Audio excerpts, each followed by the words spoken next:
Hi guys, welcome back. This is Trina again. Hey, I just want to very quickly show you how to set up a PayPal form so that you can sell a product on your site. Now, we did the plugin called PayPal Forms, and it's very easy to use. That's why I like it. So I'm working on this page. I am creating this product called Hosting Events in Charleston, SC, a resource guide for non-wedding planners. And so I've set up a page. This is going to be a page just for this product.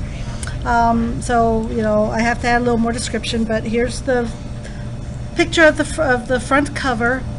And then as I scroll down, it says coming soon, now accepting pre-orders for $25 each because it's not published yet.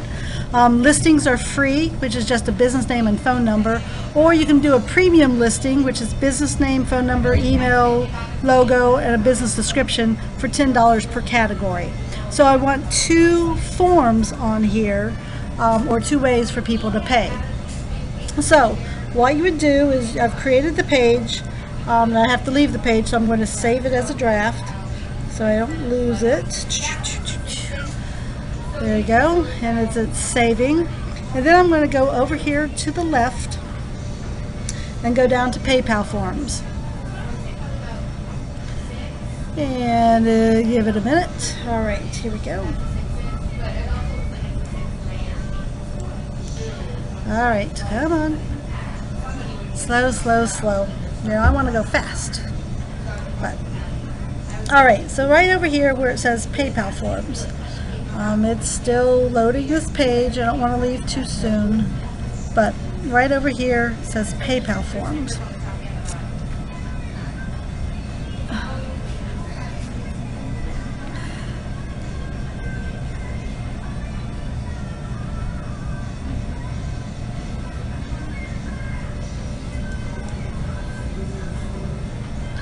Okay, so trying to pull up PayPal Forms here. There it goes. And so you're going to add a new form, right? So add form. And it's going to give you a short code. And so you're going to create what you want it to be. So what am I going to call this one? I'm going to call this one the event, the resource guide.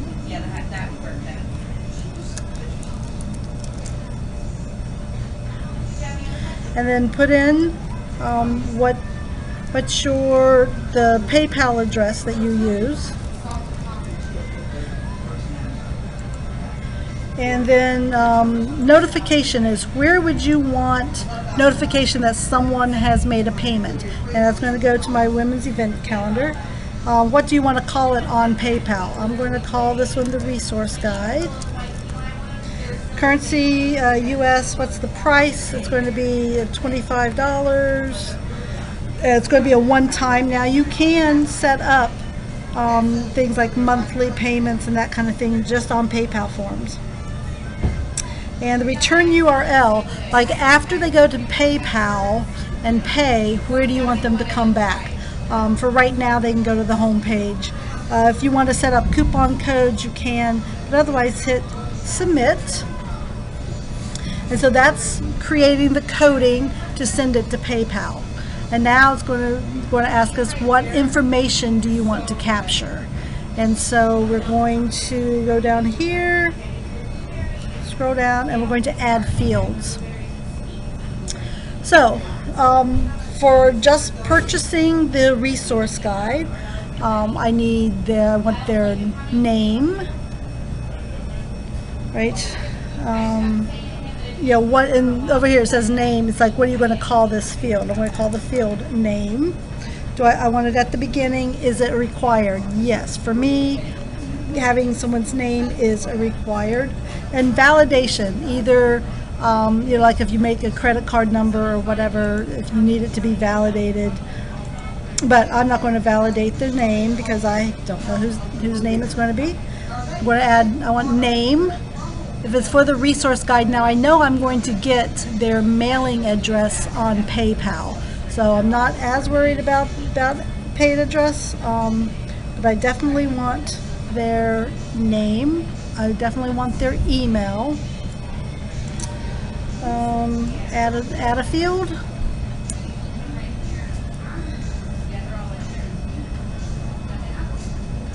And this one I'm going to add their email.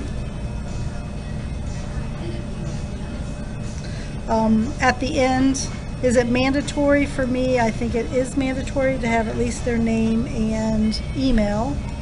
Submit, you know, that's going to put the little asterisk by it that says required. And then I think I will go ahead and ask for their mailing address. And you can, you know, do the mailing address separately. You can do address, city, state, zip, all separate. I think I'm going to have just one text box where I just ask them for their mailing address.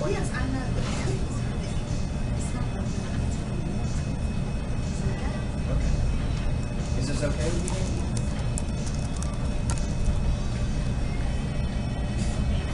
you? Mailing address, again at the end. I'm not going to make that mandatory. But it's good to, because I know I'm going to get it on PayPal, but if they'd also like to add it here, just in case that they've got a different address than their credit card address, then I would maybe have both of them. But I know, you know, and then it's like, do I want a phone number? You know what, I'm going to request it. It's not going to be required, but I am going to ask for their phone number too. So let's go down, scroll, add.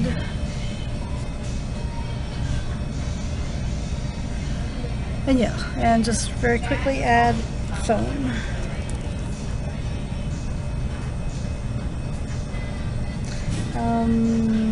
I'm not going to make it mandatory, like I said. It's going to be a suggested and submit. Because as long as I have their email address, hopefully I would be able to get a hold of them if there was an issue with their order. Alright, so that should do it.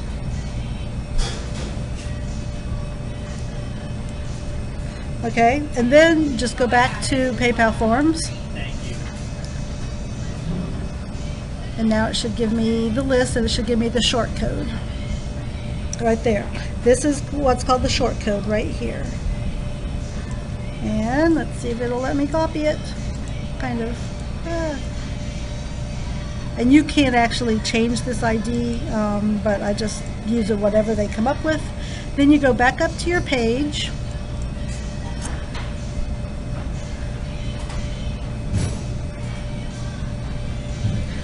And let me see here. It was the resource guide. It's the draft. I saw it somewhere. Right here. Go back to that page.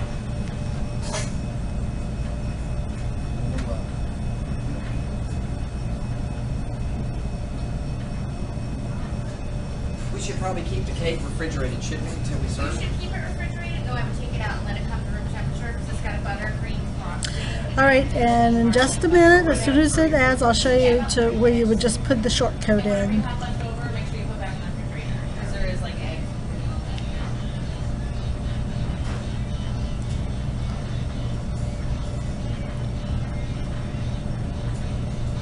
Alright, let it load, and then you would just go down and let it scroll for a moment.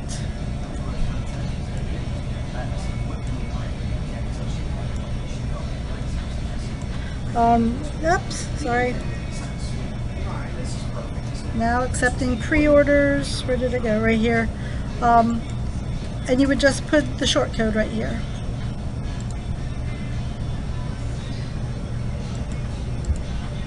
Paste. Short code. Okay. I'm not sure why the box is around it, so let's take a look at the preview and see.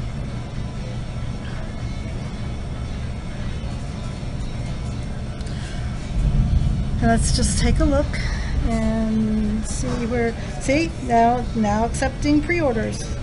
And there you've got the name, the address, the mailing address. Come on, scroll down. Mailing address and phone. So that's now what my form looks like. And if they sit that and they hit submit, it goes to PayPal. Now, some people like to see the symbol for PayPal. So there is another way. If you don't want to use PayPal forms, you can actually create a button on PayPal that would do the same thing. It just doesn't have the same information on it. So let me very quickly jump into that and let me show you. So,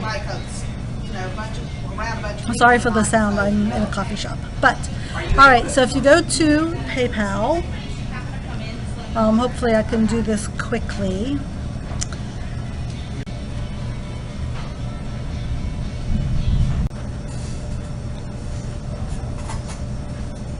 Okay, so I have logged into my PayPal account, and I went to Tools, and I went all the way down to All Tools.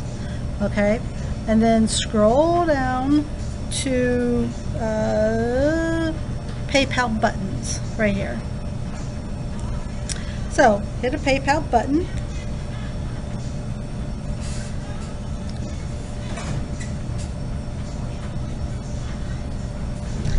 And you can create a button. So you can create a new one or copy one that you already have, but let's just create new.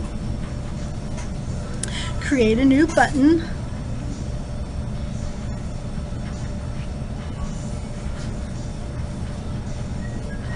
Now, you do not have to create a button and a PayPal form because it's just duplicate effort, but sometimes you like the button versus this. So we're going to choose a shopping cart button, or, well, actually we'll do a buy now button.